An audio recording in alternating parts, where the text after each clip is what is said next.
every student have a chance to speak as much as possible, to tell their stories,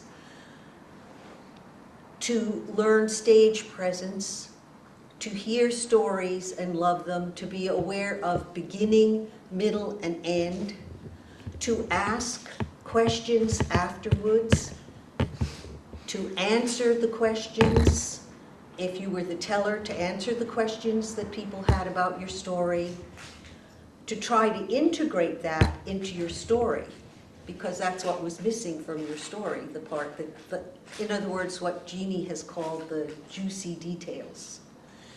And to receive applause, and to stay there and accept the applause. That was the basics. The highlight for me is always the performance. I love the performance. I shudder when Grecian says that she wants to play down the performance. That's the point of it all.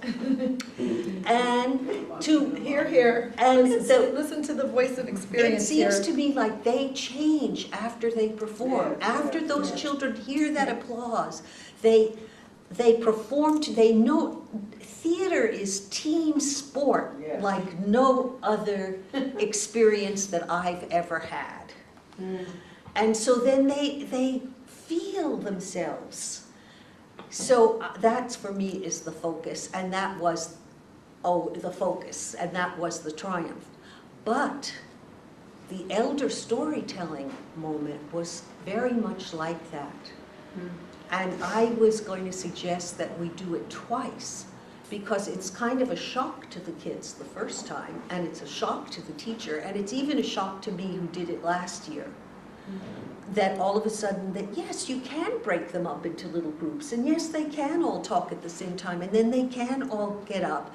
And then the real thrill watching the elder storyteller, even when it was Grecian, to watch them watch the kids tell their story. Right. That is a highlight. You don't often get that pleasure in life. And I think the applause, this is, I think, the biggest gift I had to give, was having them have the experience of being applauded at least once a week for at least 20 seconds. I think that sound is more healing and promotes development more than anything else, except maybe a kiss or a stroking or from a parent or something. And it's really hard on them, very hard on them, to stand there and learn to be applauded and bow and not run off when they've told their story. Stay for the applause. Stay for the applause. But once they begin to get the concept that life is not just about criticism, and that their task is to applaud each other, a lot of changes happened in the classroom.